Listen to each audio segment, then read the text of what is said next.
लगना,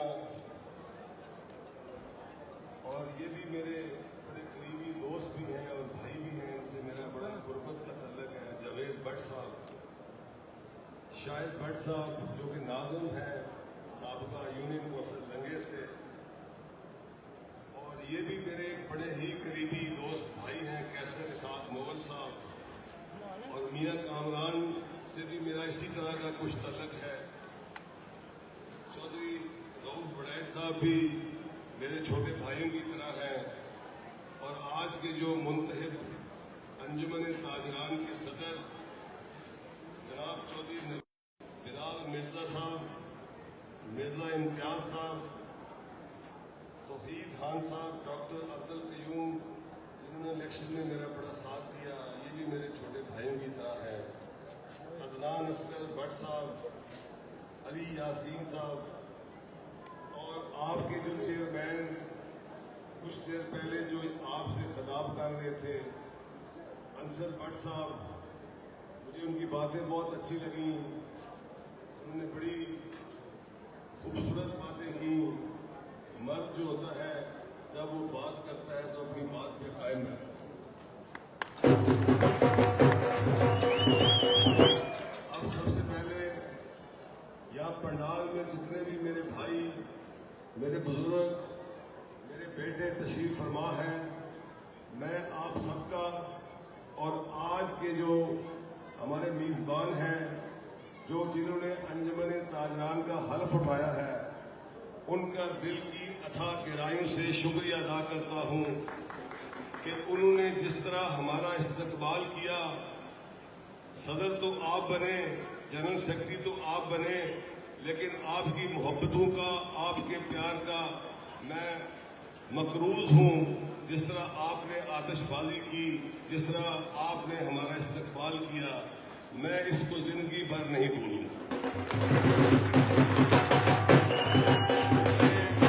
मेरे दोस्तों, मेरे बुजुर्गों, जो आप स्टेज सेक्रेटरी साहब जो कि फरमा रहे थे, मैं उस पर भी माजरत चाहता हूं।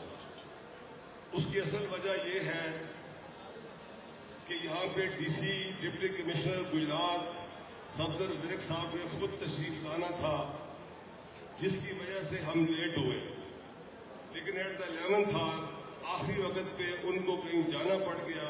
आप समझते हैं कि सरकारी मुलाजिम जो होता है उसकी 100 मजबूरियां होती हैं, 100 उसके मसले मसाइल होते हैं। तो फिर उन्होंने ADCR साहब को और AC साहब को कहा कि आप तशरीफ ले जाएं। तो लेट आने की वजह ये थी, लेकिन मैं इस बात में भी आपसे माफी चाहता हूं। उसके बाद मैं दोबारा अंजुमन ताजरान जिन्होंने आज हलफ उठाया है, इनको मुबारकबाद भी देता हूं। और मेरा आज इस पंडाल में मैं नहीं चाहता था, क्योंकि ये प्योरली एक अंजुमन ताजरान का ग्रुप बैठा है, यहाँ पे गैर सियासी बात करनी चाहिए थी, तो मैं नहीं चाहता था यहाँ पे मैं कोई सियासी बात करूं। लेकिन चूंकि सदर साहब ने कुछ बातें की, तो मुझे मजबूरन उन बातों के बारे में आपकी खिदमत में अर्ज करना पड़ गया। मेरे भाइयों, पहले तो मैं जिन मेरे भाइयों ने, मेरे दोस्तों ने आज हलफ लिया है, मैं इनसे अपील करता हूं, क्योंकि मेरा अपना तरीकाकार ये है। तो कहते हैं ना, आपने सुना होगा ना कि मैं उसका बंदा बनूंगा जिसको खुदा के बंदों से प्यार होगा। मेरा अपना तरीकाकार ये है। देखिए, स्टेज सेक्रेटरी साहब ने आपको बताया कि मैं सुबह उठ के अल्लाह ताला से हमेशा यही दुआ करता हूँ, या अल्लाह मुझे तकब्बर से बचाना, मुझे आजिज़ी अता फरमा। तो मैं इनकी खिदमत में अर्ज करता हूँ कि जिन मुसीबतों से गुजर कर, जिन हालात से गुजर कर, मैं उसको जानता हूँ, ये आप मेरे साथ मुंसलिक रहे हैं। अल्लाह ताला ने जो आपको आज इज्जत दी है, आप बिला तफरीक जो आपके मुकाबले में लोग थे उनकी भी खिदमत करें, अपने दोस्तों की भी खिदमत करें, और बिला तफरीक आप सदर हैं पूरी अंजुमन ताजरान के। आप पूरी अंजुमन ताजरान की आपने दिल से कोई बुग़्ज़ बात हो तो उसको निकाल दिया। उसके बाद मैं जो सदर साहब कर रहे थे, मेरे भाइयों, मुझे जब टिकट मिला तो गालबन 20 या 22 दिन थे। आप में से बेशुमार लोग हैं जो मुझे नहीं जानते थे, मैं आपको नहीं जानता था। तो जब मैंने कौमी असम्बली में हलफ लिया, स्टेट सेक्रेटरी साहब ने बताया कि मैं कोशिश करता हूं, मेरी कोशिश होती है कि मैं गलत बयानी ना करूं। ये बात दुरुस्त है। अभी मैं आपसे मशवरा करता हूं,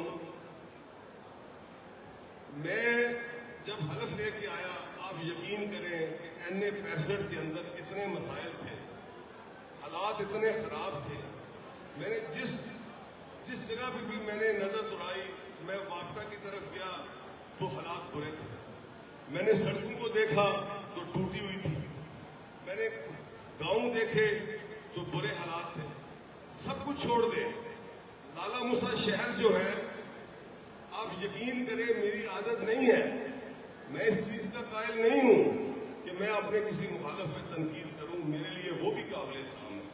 लेकिन लाला मूसा शहर में बगैर बारिश के गली में पानी खड़ा होता। हमने लाला मूसा के लिए 2.2 बिलियन का पैकेज लिया, उसको वर्ल्ड बैंक में डलवाया, लाला मूसा के लिए बाईपास लिया। अब ये कुदरती नेचुरली बात है कि मंगोवाल आखिर पे आता है। डिंगा, यहाँ डिंगे से मियाँ साहब बैठे हैं, डिंगे के मेरे बाकी दोस्त बैठे हैं, वो आपको बताएंगे कि पूरे डिंगे के हमने ट्रांसफार्मर तब्दील किए, और वो काम जो 70 साल में नहीं हो सके वो मैंने नहीं किए। मैं तो ये कहते हुए भी डरता हूं अल्लाह से, वो अल्लाह ताला की मेहरबानी से अल्लाह ने करम किया तो वो सारे काम हुए। डिंगा में जब आप जाके पूछ लें। इसी तरह हमने यूनियन काउंसिल का सर्वे कराया। अब जो मेरा नेक्स्ट प्लान है, उसमें मैं सबसे पहले ये मंगोवाल की जो 4 काउंसिलें हैं, इनको हम टेकअप कर रहे हैं, और हम यहाँ पे टीम आएगी बिला तफरीक। हमें जिसने वोट दिए, जिसने वोट नहीं दिए, जो आगे भी नहीं देगा, हम उन सब के काम करवाएंगे। आप जितने ट्रांसफार्मर, जितनी तारें डलवाना चाहते हैं, मेरी टीम आएगी, मेरे बंदे साथ होंगे, आप डलवा।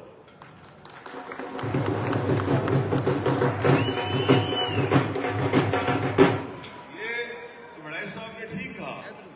अब देखें हल्का कितना बड़ा है, 2 बड़े शहर, 1 कस्बा, देहात। अब मेरे पास रात को ये जो इन्होंने रात को मेरे पास ये CM हाउस से आया है कि आपने हमें स्कीमें देनी है, ये भी मैं समझता हूं कि ये भी अल्लाह ताला का करम है। अल्लाह की मर्जी के बगैर तो कुछ नहीं होता ना, जब अल्लाह करम करता है तो सारे काम होते हैं। ये जो सादकाबाद से मंगो वाली रोड है, ये मेरा आपसे वादा है, इसको हम इसी ADPP में डाल रहे हैं।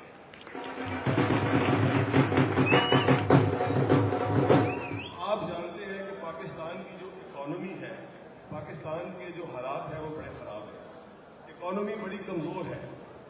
उसके बाद एक चीज हमारे पास और है, वो मैं आपसे मशवरा करता हूं।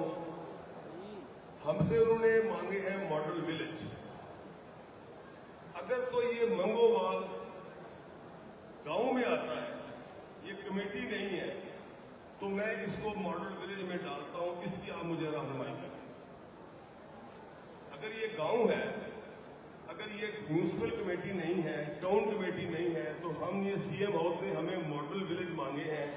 हम इस मंगोवाल को मॉडल विलेज, क्या होता है कि पूरा आपका टफ टाइल लग जाएगा, आपका सीवरेज ठीक हो जाएगा। ये मेरा आपसे वादा है। आज की इस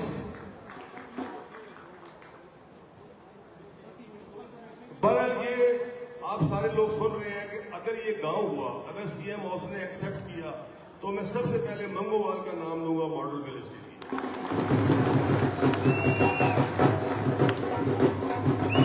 हालांकि जो मैंने इससे पहले सोचा हुआ था, जो मैंने लिखा हुआ था, वो मैंने लिखा हुआ था लंगे गांव, क्योंकि मैं डबल माइंडेड था। मेरे ख्याल में था कि शायद ये टाउन कमेटी है, ये ना हो कि हमारी